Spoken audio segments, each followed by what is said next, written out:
Hello and welcome, I'm your host KB and you're watching the Retrospective.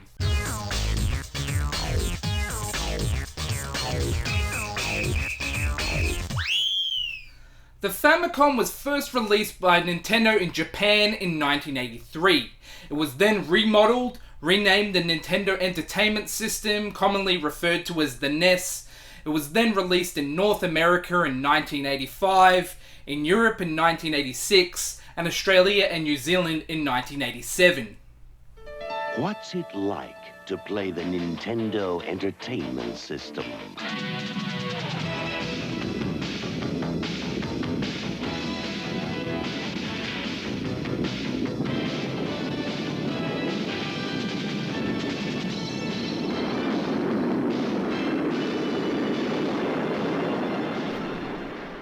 Now with that introduction out of the way, this video is not going to be about the history of Nintendo or the Nintendo Entertainment System, as there's countless videos and articles online that chronicle the history of this groundbreaking system.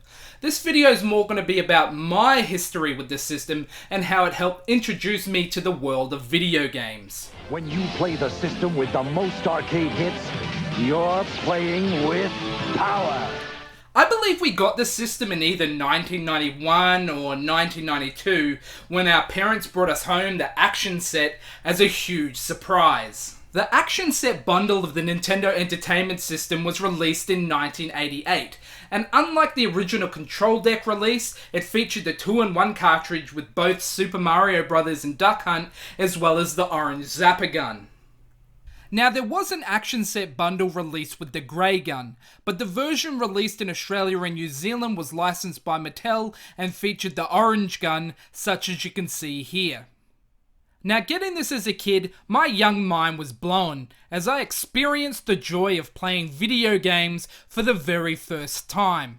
I still have countless memories of the system from my childhood, with the most prominent being the first time me and my sister got a glimpse of King Koopa in the first castle, only to realise we weren't anywhere near the end of the game.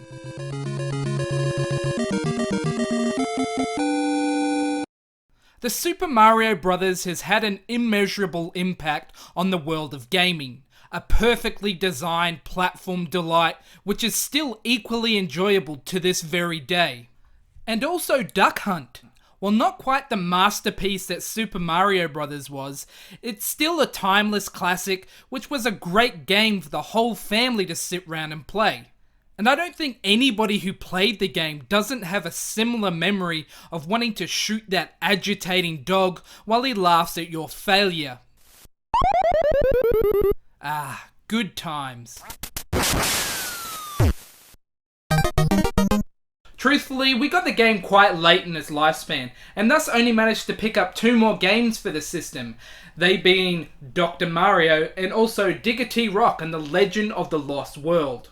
Dr. Mario is an addictive puzzle game, and definitely a classic on the system. Truthfully, as a kid, I was pretty disappointed when we got this game, as to me it wasn't quite as captivating as the Super Mario Bros. Game.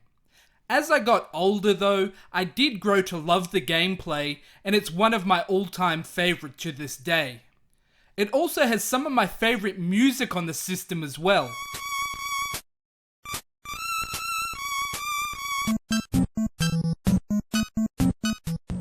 Digger Rock is a rather unheralded game. It is a platformer with puzzle type elements, which I really did enjoy as a kid, but I did find it quite frustrating due to my inability to beat the 3rd stage.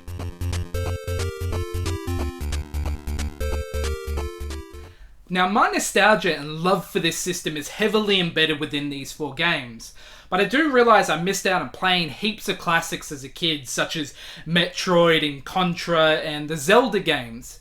But later on, and thanks to the secondary market, I was able to pick up heaps more classics, and I did amass a fairly decent collection, which peaked around 2008 and 2009. Later on though, I did whittle it down to just a few of my favourites. With all that said, I'll always remain loyal and thankful to Nintendo for helping introduce me to the wonderful world of video games. Mario! Mario! Mario! Mario! Mario! Mario! Mario!